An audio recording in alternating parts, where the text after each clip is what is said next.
Greetings and welcome to yet another episode of Outstanding Role Models of Sri Lanka. My name is Prof.Neelika and I have the honor today of speaking to Prof.Neelika Malavige.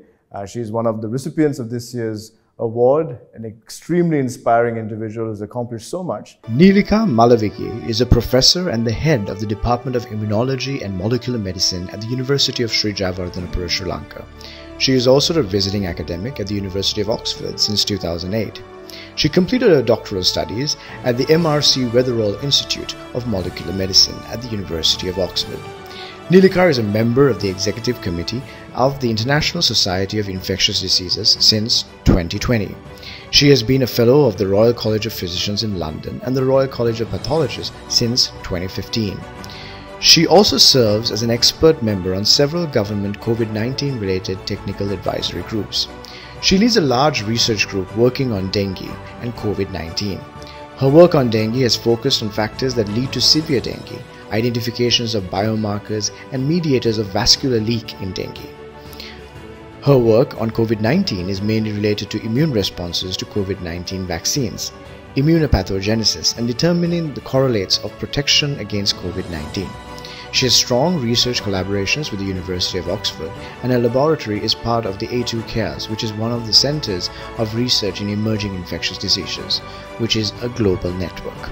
She has won many awards and received many local and international grants for her contributions. Welcome, Professor. Thank you for joining us. Good morning, and I'm very happy to be here. Yeah, thank you for taking the time. We know in the midst of a pandemic and all the responsibilities you have, to want to talk to us and also to speak to the next generation. Yes. It's an absolute privilege. My pleasure. Yeah. Yes. So I want to talk to you first of all, let's talk about the pandemic. Yes. Because if there's anybody in the country that we would like to talk to and get some insight from, you're the person. So now people are, obviously there's fear, there's at times confusion, sometimes there's a lack of concern, all the variant emotions and expressions are out there.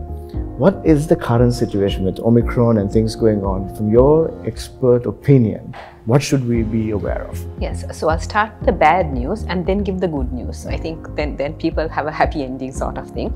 So right now we have Omicron spreading everywhere as seen in the rest of the world, and cases are just shooting up like a flagpole because Omicron is the highest transmissible variant that has been found so far. So basically it's infecting every single person, and it has been estimated at least 50% of the European population will be infected by mid-February. So that's how infectious it is, which means that a lot of people in Sri Lanka will also get infected. So that's the bad news. The good news is that fortunately it causes milder disease than Delta. And so there'll be lesser people getting severe disease and dying. And the better news is, unlike at the start of the pandemic and when the Delta wave hit us, we have vaccines. We have plenty of vaccines in Sri Lanka right now. A large majority of the population have had 2 doses, and we've got the Pfizer as the booster dose as well. So when you actually have all 3 vaccines, all 3 doses of the vaccines, you are very much protected. So even if you do get Omicron by any chance, there's a very high chance of people getting Omicron.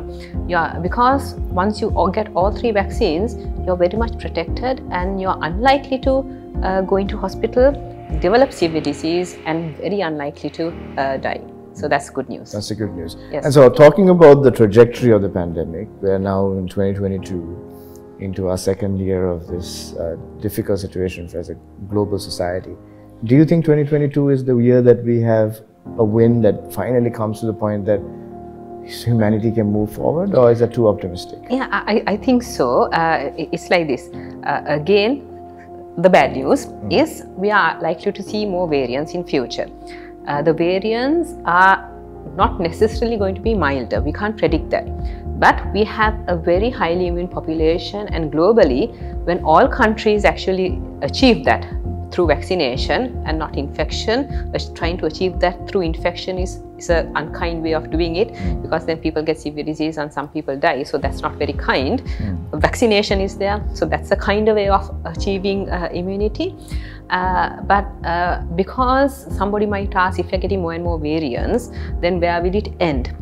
So right now we know that these vaccines were developed at record speed. That is because these are just against one virus.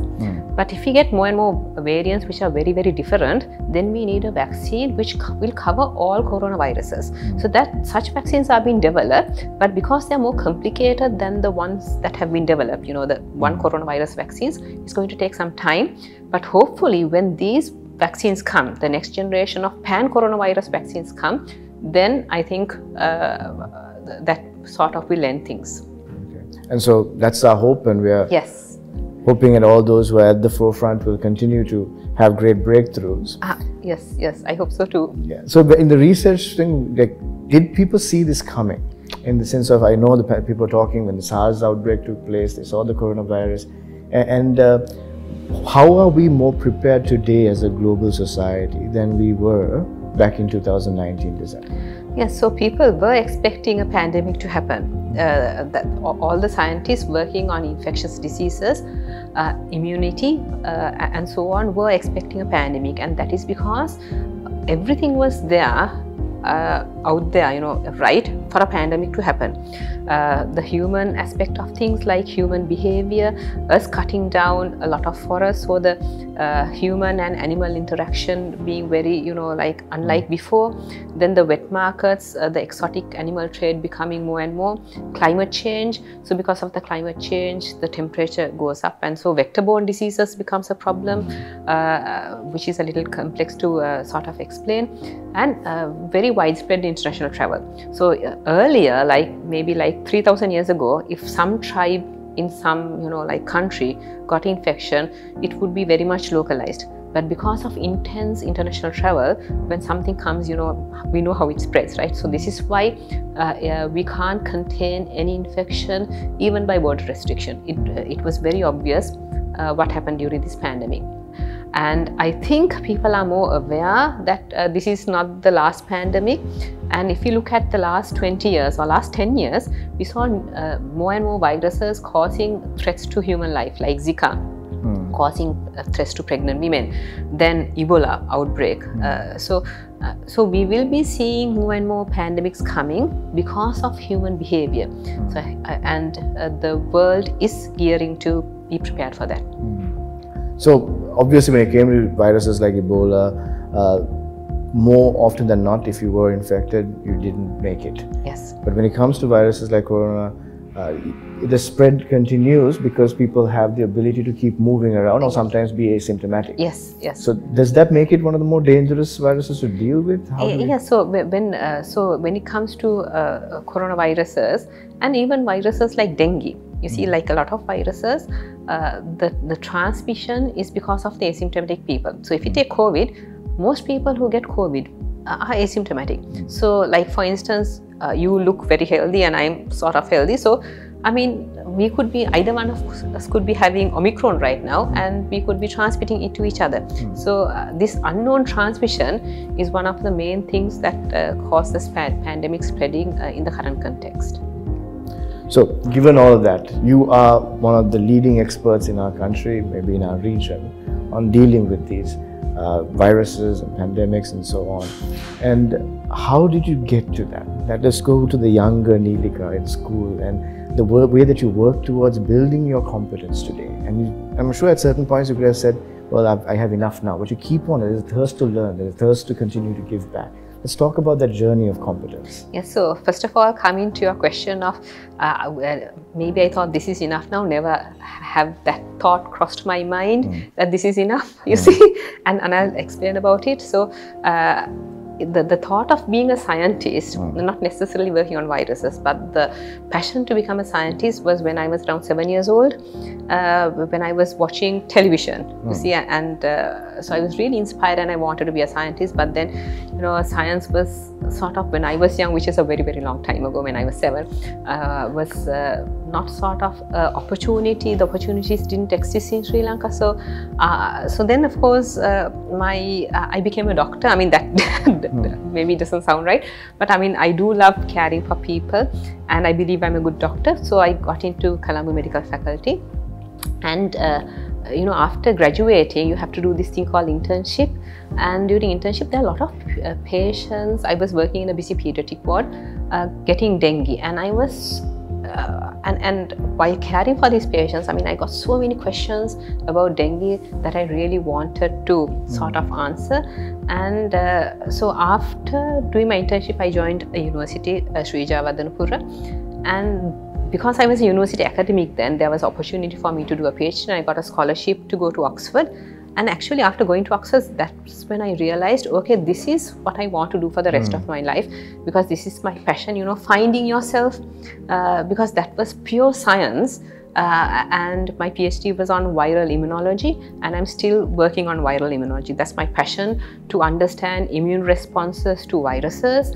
And so although I'm a little bit older now, people think, okay, people ask me, okay, you've come so far, and questions like that. To me, I haven't got anywhere, like I'm just at the beginning. So because it's such an exciting world out there, there's so much to discover in viral immunology. So because my passion to not learn or do better, it's just a passion to find out. Okay, and that's what a scientist is about. So I've never felt, okay, this is enough. I've enough and more times it's tiring. And when you do science, more often you don't get results than you do. So you have to keep on repeating, and it's quite a lot of hard work. But because I like it so much, and I see myself as the beginning of of this wonderful journey, rather than sort of towards the end of it. So the best is yet to come. The best is yet to come. Yes, and you keep on thriving for excellence. Yeah. But I want to quickly go to that thing you said. You had watched the TV show, watched it on TV, and you were inspired as a young child. Tomorrow, what was it? What were some of the images that got you excited? So actually, it is. This was research, I mean viral immunology, I would say, people doing research on viruses and infections in monkeys and stuff like that in jungles. Okay, so I didn't understand a lot when I was 7, as you could imagine, but it was monkeys falling sick and people finding out what was happening, and then something to do with Amazon. It was long ago. But those things just piqued your curiosity. Yes, and I've always had a sort of a wandering mind, which had good thing, which was sometimes good, but I think I got into a lot of trouble because my mind tends to wander when I like let's say you're in school and you're in another world. That is not a good thing, right? But you have, so tell us a little bit about the schooling time. Did you have at that time growing up people that you looked up to academically, and did you see many women in science, women in the kind of research that you're talking about? How were you, how did you even know that this is possible for you? So coming back to school, I did meet a lot of inspiring teachers, and I have to mention the name of one teacher. That teacher is Mrs. Anoma Pothupitia, my chemistry teacher. I mean, she's just such a wonderful, inspiring lady, and so she's like, she can do anything. Basically, so she inspired me that you can do anything. And at that moment, I wanted to be a doctor and not a scientist. Although I had this childhood dream of being a scientist, it's like like children have a dream of being astronaut also. So I thought it was something like that. So after in school, towards the latter period of my school, it was always to be a doctor, and the scientist dream had sort of vanished.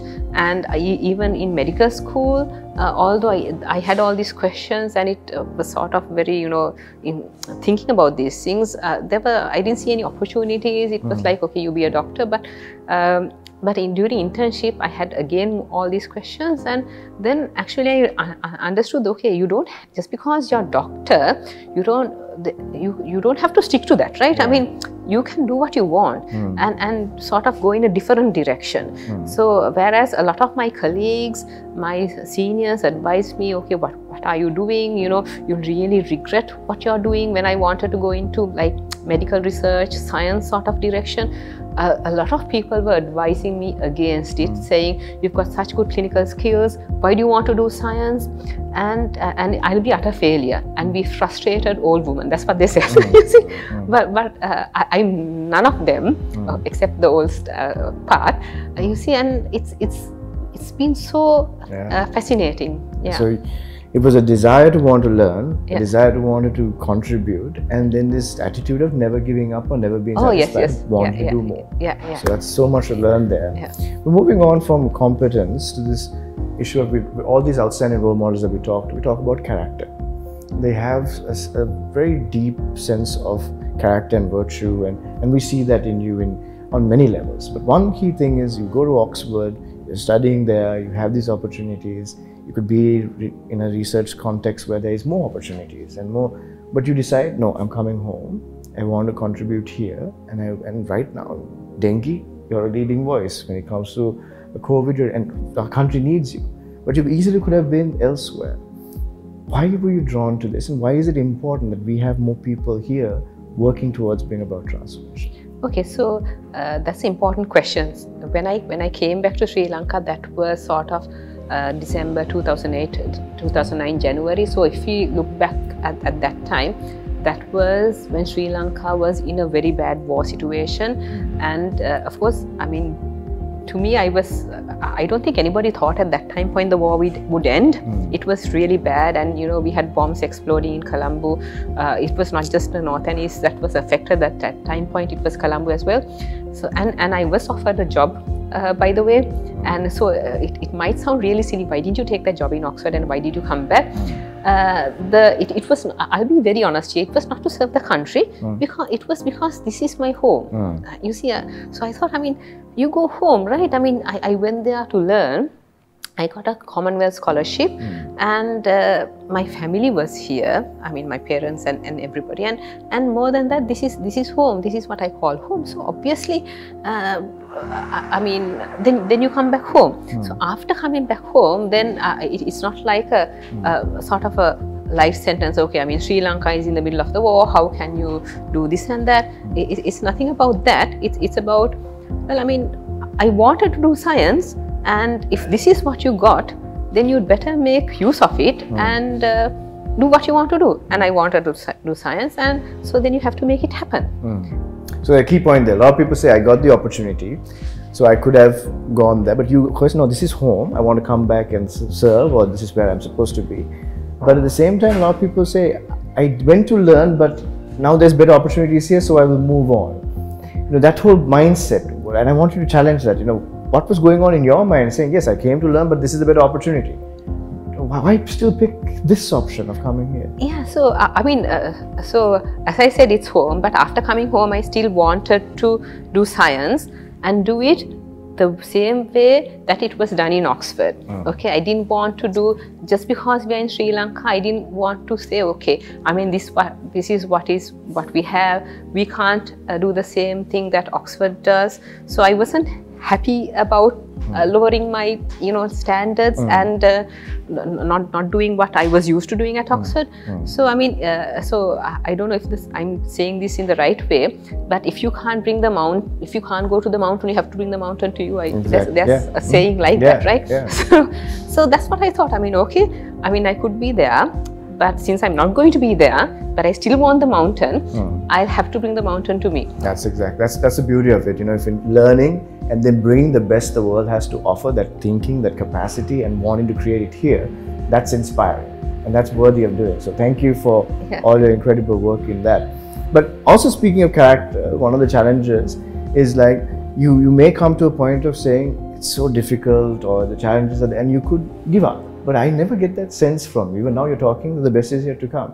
Some people, after they come for a while, they get jaded. This is impossible, too many challenges, lack of resources, lack of support. But you're talking about better things to come. How do you keep that mindset? Yeah, so it's like this. I mean, let's just be very honest here. It's extremely challenging here. I mean, let's not even like not think about that. It's extremely challenging. We don't have resources. We don't have funding, and of course, we know the Sri Lankan mindset of making things difficult. Like, and not wanting to help out others.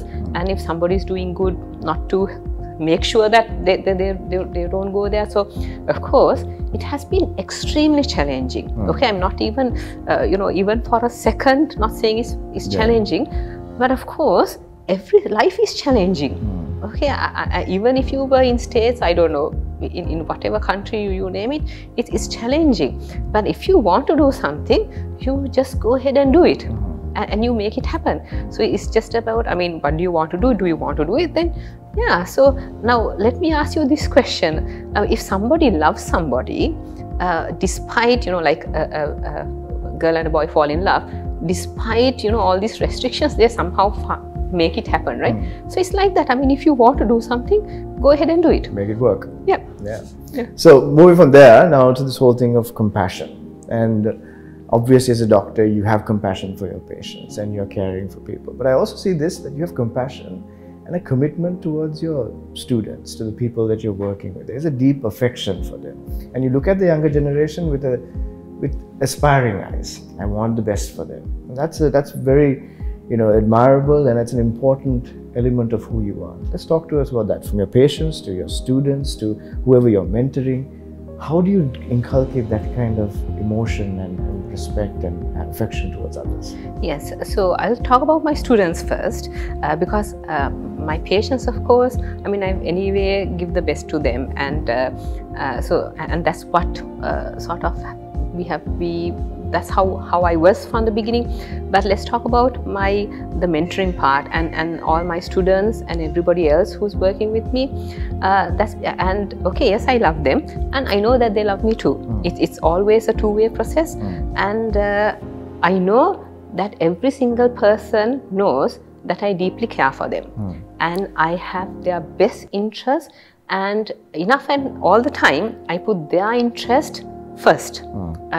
Make their career the best for their career, the best for them, and even especially when I've got a lot of female students, and sometimes it's difficult, you see, and when I've spoken to other females, they have a difficult time making things happen here, because things are a little bit different here than, let's say, in the UK.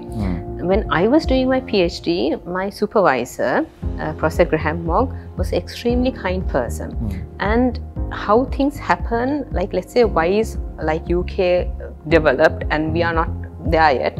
That's because if you take an environment like Oxford, there again people care for each other so much. They go out of the way to help each other, and without expecting anything back. That is the beauty of Oxford. I mean, that's why Oxford is what it is today. They care for each other without expecting anything in return. And also there's this thing called flexible working hours. I mean, you come and work when you want to work. Now, if I feel lazy to work right now, I mean, everybody feels lazy to work sometimes, right? That is not the time you go and work. So this 8 to 4 or 9 to 5 or whatever working hours, that's not how we work. Everybody works when they want to work and where they want to work. So it's immaterial how and where and what people do, as long as, so everybody is, passionate about what they do and want to do what they do. So of course they bring the best. And people have problems, so kids fall sick, all these things happen, and but then they have that opportunity that everybody in the group care for them. So we are a one big family, and when you are a one big family, you care for each other. So that's how we work. So a lot of times in our context in Sri Lanka, it's very legalistic. This is how it should be done, you should come in. But you're talking of a place in Oxford where they create this community, this culture of family, and still find excellence. It's not like they've compromised excellence for that is the secret of excellence. Yes. So that's brilliant insight there. So concluding, I want to talk to you about your vision. You said the best is yet to come, and there is so much that you want to do. And also you want to open the pathways for a new generation of medical practitioners and researchers in our country to achieve excellence. What's that vision? What would you like to accomplish? Yes, so as I said, I mean, I'm just excited in viral immunology, finding new things, and these are things that affect a lot of people, like dengue, and when we know COVID, and then there'll be X thing coming again. So we have to, so I've been passionate in finding answers to these burning issues, and at the same time, I think a lot of people think they can't sort of make it happen. I mean, the politicians, I mean, if you look at all the social media, it's all a lot of negative thoughts, isn't it? Like all the reasons why we can't do something, and why Sri Lanka won't work, and how it's impossible to do anything here. So of course there are challenges, there's no question about it. I mean, let's not even deny that, but of course it's largely up to you. Okay, so to do what you want to do and take things forward. So and I know that our whole work family, you know, have the same vision, and so I see things are getting different, and I hope the young generation realizes that. I think social media affects people in a really bad way. They only give a very negative side of things and actually destroy these young minds, not showing how things can be done. So I think the young generation actually realizes that it's up to you, and if you want to just follow your dreams, and of course there are obstacles, and that's a part of life. I mean, if you don't get obstacles, something wrong with your life, right? Yeah, yes. Exactly. I mean, you're not living your life. Life is full of obstacles, challenges, and difficulties. If they don't happen to you, something is wrong. Yes, sir. Maybe not doing the right thing. Then. Yeah. Brilliant advice, amazing insights. We just want to thank you for accepting our award, but also for being the role model you are. We know so many young men and women across this country, especially inspired by the sciences and wanting to engage in that, looking up to you. And so continue your great work, and we just hope that many young people who watch this will be inspired. Maybe this will be that moment saying, I watched Professor Malavige at this age and I wanted to do something with my life. So thank you. Thank you, my pleasure.